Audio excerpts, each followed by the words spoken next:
जय हिंद, वंदे मातरम। स्वतंत्रता संग्राम सेनानियों की अथाह शौर्य गाथा के मध्य आज मैं एक ऐसे स्वतंत्रता सेनानी के बारे में आपको बताऊंगा जिनकी आज पुण्यतिथि है और जो बंगाल से ताल्लुक़ रखते थे। इनका नाम है रास बिहारी बोस जी। इनका जन्म 26 मई 1886 को बंगाल के वर्धमान जिले के सुबालदा नामक गांव में हुआ था। इनकी प्रारंभिक शिक्षा चंदन नगर में हुई, जहां उनके पिता विनोद बिहारी बोस कार्यरत थे। जब बालक रास बिहारी मात्र 3 साल के थे, उसी समय उनकी मां का दुखद देहांत हो गया, जिसके बाद उनका पालन पोषण उनकी मामी ने किया। आगे की शिक्षा उन्होंने चंदन नगर के डुप्लेक्स कॉलेज से ग्रहण की। चंदन नगर उन दिनों फ्रांसीसी कब्जे में था। अपने शिक्षक चारू चांद से उन्हें क्रांति की प्रेरणा मिली। उन्होंने बाद में चिकित्सा शास्त्र और इंजीनियरिंग की पढ़ाई फ्रांस और जर्मनी से की। रास बिहारी बाल्यकाल से ही देश की आज़ादी के बारे में सोचा करते थे और क्रांतिकारी गतिविधियों में गहरी दिलचस्पी लेते थे। रास बिहारी ने देहरादून के वन अनुसंधान संस्थान में कुछ समय तक हेड क्लार्क के रूप में भी सेवा कार्य किया था। सन 1905 के बंगाल विभाजन के समय रास बिहारी बोस क्रांतिकारी गतिविधियों से पहली बार जुड़े। इस दौरान उन्होंने अरविंदो घोष और जतिन बनर्जी के साथ मिलकर बंगाल विभाजन के पीछे अंग्रेजी हुकूमत की मंशा को उजागर करने का प्रयत्न किया। धीरे धीरे उनका परिचय बंगाल के प्रमुख क्रांतिकारियों जैसे जतिन मुखर्जी की अगुवाई वाले युगांतर क्रांतिकारी संगठन के अमरेंद्र चटर्जी और अरविंदो घोष के राजनीतिक शिष्य रहे जतीन्द्रनाथ बनर्जी उर्फ निरालंब स्वामी से हुआ। निरालंब स्वामी के संपर्क में आने पर उनका परिचय संयुक्त प्रांत, जो कि इस समय उत्तर प्रदेश कहलाता है, और पंजाब के प्रमुख आर्य सामाजिक क्रांतिकारियों से हुआ। एक घटना दिसंबर 1911 की है। दिल्ली दरबार के बाद जब भारत के वायसराय लॉर्ड हार्डिंग की सवारी दिल्ली के चांदनी चौक में निकाली जा रही थी, तब उनकी बग्घी पर बम फेंका गया था, परंतु वो उसमें बाल बाल बच गए। युगांतर दल के सदस्य बसंत कुमार विश्वास ने ही उन पर बम फेंका था, लेकिन निशाना चूक गया और बम फेंकने की इस योजना में रास बिहारी जी की बहुत ही महत्वपूर्ण और अग्रणी भूमिका थी। बसंत तो पकड़े गए, पर बोस ब्रिटिश पुलिस से बचने के लिए रातों रात रेलगाड़ी पकड़कर देहरादून चले गए और अगले दिन कार्यालय में इस तरह काम करने लगे मानो कुछ हुआ ही नहीं। अंग्रेजी प्रशासन को उन पर कोई शक ना हो, इसलिए उन्होंने देहरादून के नागरिकों की एक सभा बाकायदा बुलाकर वहां पर वायसराय होर्डिंग पर हुए हमले की निंदा भी कर डाली। सन 1913 में बंगाल बाढ़ राहत कार्य के दौरान उनकी मुलाकात जतिन मुखर्जी से हुई, जिन्होंने उनमें एक नया जोश भर दिया, जिसके बाद रास बिहारी बोस दुगने उत्साह के साथ फिर से क्रांतिकारी गतिविधियों के संचालन में जुट गए।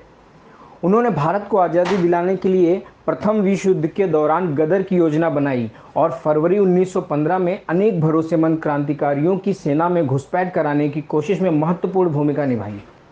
उनके क्रांतिकारी कार्यों का एक प्रमुख केंद्र वाराणसी भी रहा, जहां से उन्होंने गुप्त रूप से क्रांतिकारी आंदोलनों का भरपूर संचालन किया। प्रथम विश्व युद्ध के दौरान युगांतर के कई नेताओं ने सशस्त्र क्रांति की योजना बनाई थी, जिसका कारण भी था और जिसमें रास बिहारी बोस जी की प्रमुख भूमिका भी थी। दरअसल इन क्रांतिकारियों ने ऐसा सोचा था कि प्रथम विश्व युद्ध के कारण अधिकतर सैनिक देश से बाहर गए हुए हैं, अतः शेष बचे सैनिकों को बहुत ही आसानी से छोटे से विद्रोह से हराया जा सकता है। लेकिन दुर्भाग्य से उनका यह प्रयास भी असफल रहा और कई क्रांतिकारियों को गिरफ्तार कर लिया गया। ऐसा माना जाता है कि सन 1857 की सशस्त्र क्रांति के बाद ब्रिटिश शासन को समाप्त करने का यह पहला व्यापक और विशाल क्रांतिकारी प्रयत्न था। इसके बाद ब्रिटिश पुलिस तो मानो रास बिहारी बोस जी के पीछे ही लग गई, जिसके कारण जून 1915 में राजा पीएन टैगोर के नकली नाम से रास बिहारी जी जापान पहुंचे और वहां रहकर भारत की आज़ादी के लिए निरंतर कार्य करने लगे। जापान में उन्होंने अपनी जापानी क्रांतिकारी मित्रों के साथ मिलकर देश की स्वतंत्रता के लिए निरंतर प्रयत्न किया। जापान में उन्होंने अंग्रेजी अध्यापन, लेखन और पत्रकारिता का भी कार्य किया। वहां पर उन्होंने न्यू एशिया नाम से एक समाचार पत्र भी निकाला। उन्होंने जापानी भाषा भी सीख ली और इस भाषा में कुल 16 पुस्तकें भी लिख डाली। उन्होंने हिंदू धर्म ग्रंथ रामायण का भी अनुवाद जापानी भाषा में किया, अर्थात वो धर्म प्रचार भी करते रहे। सन 1916 में रास बिहारी बोस ने प्रसिद्ध पैन एशियाई समर्थक सोमा आइजो और सोमा कुत्सोकू की पुत्री से विवाह कर लिया और सन 1923 में जापानी नागरिकता ग्रहण कर ली। अब वे पूर्ण रूप से जापानी नागरिक हो चुके थे, अतः बाहर किसी दूसरे के अधीन में रहने वाले देश की सेना उन्हें गिरफ्तार नहीं कर सकती थी, जिसका अप्रत्यक्ष रूप से हम ये कह सकते हैं कि भारत में कार्यरत ब्रिटिश पुलिस अब उन्हें हाथ नहीं लगा सकती थी। रास बिहारी बोस ने जापानी अधिकारियों को भारतीय स्वाधीनता आंदोलन और राष्ट्रवादियों के पक्ष में खड़ा करने और भारत की आज़ादी की लड़ाई में उनका सक्रिय समर्थन दिलाने में अहम भूमिका निभाई। उन्होंने मार्च 1942 में टोक्यो में इंडियन इंडिपेंडेंस लीग की स्थापना की और भारत की स्वाधीनता के लिए एक सेना बनाने का प्रस्ताव भी रख दिया। जून 1942 में उन्होंने बैंकॉक में इंडियन इंडिपेंडेंस लीग का दूसरा सम्मेलन बुलाया, जिसमें नेताजी सुभाष चंद्र बोस को लीग में शामिल होने और उसका अध्यक्ष बनने के लिए आमंत्रित किया गया। मलय और बर्मा के मोर्चे पर जापान ने कई भारतीय युद्धबंदियों को पकड़ रखा था। इन युद्धबंदियों को इंडियन इंडिपेंडेंस लीग में शामिल होने और इंडियन नेशनल आर्मी का सैनिक बनने के लिए प्रोत्साहित किया गया। इंडियन नेशनल लीग की सैन्य शाखा के रूप में सितंबर 1942 में गठन किया गया। इसके बाद जापानी सैन्य कमान ने ये कमान नेताजी सुभाष चंद्र बोस जी के हाथों में दिया, जो कि बाद में आज़ाद हिंद फौज के नाम से गठित हुआ। तो कहने का तात्पर्य यह है कि रास बिहारी बोस जैसे अनेक आदरणीय क्रांतिकारी भारत की स्वतंत्रता के लिए भारत से बाहर रहकर भी ताउम्र सिर्फ इसी एक लक्ष्य के पीछे लगे रहे।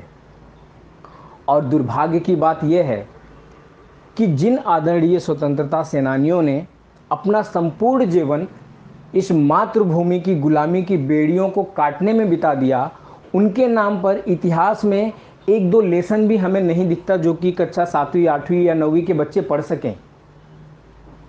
ना ही उनके नाम पे ऐसे कोई शौर्य पुरस्कार सुनने को मिलते हैं, जो कि जब वो सेना से संबंधित थे, आज़ाद हिंद फौज, इंडियन आर्मी लीग की जो उन्होंने स्थापना की थी, तो उन्हें सैन्य पद्धति में यदि संभव हो तो उनके नाम से कोई शौर्य पुरस्कार ऐसा होना चाहिए जिससे कि लोगों में एक प्रेरणा का संचार हो। उनका नाम लेते ही एक देशभक्ति की भावना अपने आप में भीतर से उमड़ने लगे।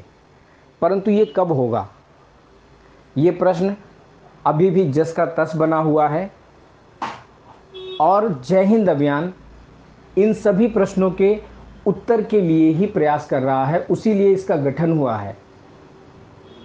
भारत को अंग्रेजी हुकूमत से मुक्ति दिलाने का सपना लिए भारत माता का यह वीर रास बिहारी बोस 21 जनवरी 1945 को परलोक सिधार गया। यहाँ तक कि जापानी सरकार ने उन्हें order of the rising sun के सम्मान से भी अलंकृत किया, परंतु हमारे प्रशासन ने क्या किया, ये अभी भी प्रश्नवाचक है। जय हिंद अभियान को जिस रूप में भी आप जहाँ से भी चाहे सुन कर जाने या पढ़ कर जाने या देख कर जाने, बस सबसे यही निवेदन है कि जय हिंद अभियान के पवित्र लक्ष्यों की प्राप्ति का जो उद्देश्य बना हुआ है, उसमें आप यथासंभव अपनी क्षमता अनुसार जहाँ जैसे आप रहते हैं वहीं से अपना योगदान दें। योगदान के रूप में भी आप इन जानकारियों को अपने जान पहचान के लोगों में, अपने परिवार में, अपने बच्चों को ज़रूर बताएं।